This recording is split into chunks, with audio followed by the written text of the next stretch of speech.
Greetings, dear listeners. Hope you're all doing well. A while ago, I said I would tell you about a paranormal experience I had in the building directly behind me, the haunted College Avenue campus of the University of Regina. Well, here it is. This happened many years ago now. I'd gone for a walk one cloudy but humid, actually quite sultry Sunday afternoon, all by myself around nearby Lake Wascana. And as I walked around the lake and I got further and further away from my vehicle, I noticed that the sky was beginning to darken and the clouds were starting to roll in, and I was afraid we were on the verge of a prairie thunderstorm. Now, a thunderstorm on the prairies, the problem with a prairie thunderstorm is that you get a month's worth of rain in about 20 minutes. So, not wanting to get soaked or even potentially drowned, I began looking around for shelter. And the nearest place was the old College Avenue campus building, which I knew was never locked in daytime anyways. So, I managed to make it to the side door of the building just as the heavens opened and the rain poured down in sheets. It poured down in torrents. Cats and dogs. Meow! So I jumped inside and I found myself standing in a dark corridor because the day outside had become as dark as night. Standing in a dark corridor alone. And this is what I heard.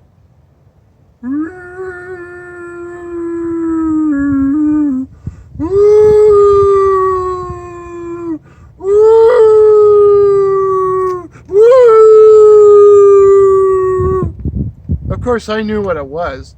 I'd grown up in an apartment building, and you'd always get that howling whenever there was a rainstorm or a windstorm. But of course, when we were kids, we liked to pretend it really was ghosties just to scare ourselves. And, I'd pull the blankets over my head because there were ghosts. So I knew it was just the wind.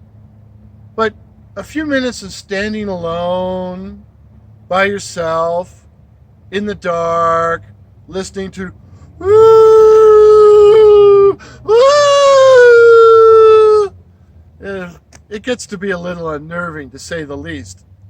Anyway, it looked like the rain was going to be there for a while, so I decided I would use the men's washroom, which was on the second floor. That's right. A whole big building this size had one men's washroom. But what the heck, they had different ideas about plumbing in 1912. Anyways, I walked upstairs and was walking down the corridor to the men's lavatory when I walked by the old lecture theater, which was my favorite room in the old building. Now, if you don't know what I mean by a lecture theater, in lecture theater, the instructor or the teacher is down at the ground level, and the students sit in rows of desks, tiers of desks, going, back to the back of the room.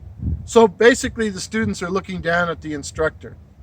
And if you've ever seen the old 1931 Frankenstein movie, starring Regina boy Boris Karloff as the Frankenstein monster, if you've seen that movie and you can remember the scene where Fritz, played by Dwight Fry, sneaks in a window of the medical college because he's going to steal a brain for Dr. Frankenstein. If you can remember that scene, the lecture theater in the movie looked identical to the lecture theater that used to be here in the haunted College Avenue campus. And as I stood there, it was easy to imagine the evil Edinburgh surgeon, Dr. Knox, standing over a dissected cadaver while all the medical students looked down on him.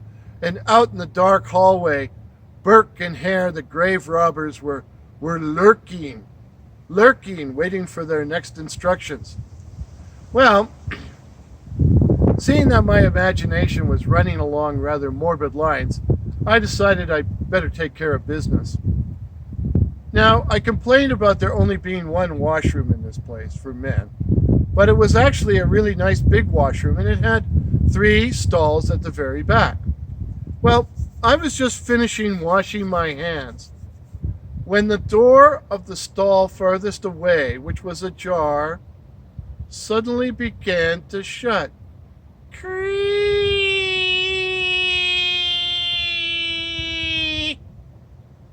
And then the door of the next stall, which was also ajar, began to creak. I mean, it began to shut. It creaked because it began to shut. It began to shut. Creak! It creaked so loud it made the lights come on. And then the door to the stall nearest to me, which was again ajar, began to shut with a creak. Well, I was getting a little bit tired of listening to all these creaks, and so just impulsively, I reached forward and grabbed the door to stop it. And the second I did that, I could feel pressure on the door, as if there was an invisible person pushing on the door. And so, of course, being a guy, I grabbed the door and started pushing back. And my invisible antagonist started pushing back. And the next thing I know, I'm having a tug of war with somebody invisible over a bathroom door. And finally I said, oh, to heck with it, and let it go. And it slammed in my face. And then the door to the furthest stall opened up and slammed. And then the door of the stall next to it opened up and slammed. And then the door to my stall opened up, but I wasn't hanging around anymore. I mean, I just finished doing number 1, but when those doors started slamming, I almost did number 2 in my pants. And so I ran for the door of the washroom, and I grabbed the handle to pull it open. Pull it. Oh. And it wouldn't move. It wouldn't budge. It's a thing locked. It can't be locked. I pull it on it. I tried to brace it with my foot to pull it on it. And it was like somebody invisible was holding it shut. And then it flew open, and I almost fell on my rear end. And I leaped out into the hall, and the second I did, the door to that bathroom slammed shut so hard, I thought the door was going to break off its hinges. Well, I was heading down the hall to get away when I heard banging coming from inside the lecture hall, the lecture theater. So I opened the door and looked in. Now, as I said, in the lecture theater, the students sat at desks arranged in tiers going up to the back of the room, and each of these desks had an armrest for where they could write their notes. Well, as I watched, each of these armrests were rising up and slamming down, rising up, slamming down, rising up, slamming down, rising up, slamming, slam, slam, slam. They were slamming so hard, it took my breath away. Well, by this time, I'm actually running down the hall and to try to get away. And in those days, they had lockers on the left-hand side of the hall. And as I ran past, each locker would open up and slam, open up and slam, open up and slam, open up and slam. And the door to every classroom I passed would open up and slam, open up and slam, open up and slam, open. And I ran down those stairs and found myself outside in the open air, in the doorway, just out of the rain, listening to all the howling and slamming and banging going on from inside. Well, I don't have enough coughs and enough trouble with my voice already, right? But this is because of smoking. After all this happened, I thought, I better have a cigarette. I better have a smoke. I better have a cigarette.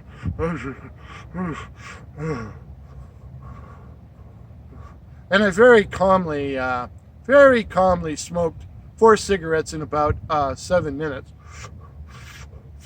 till I calmed myself down. And the rain had stopped falling enough that I thought, I'm going to try to make it back to my car. I'm no longer that worried about whether I get wet or not. So off I went.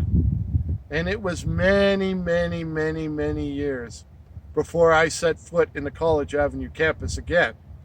Now, the place has been totally renovated since. It's beautiful inside.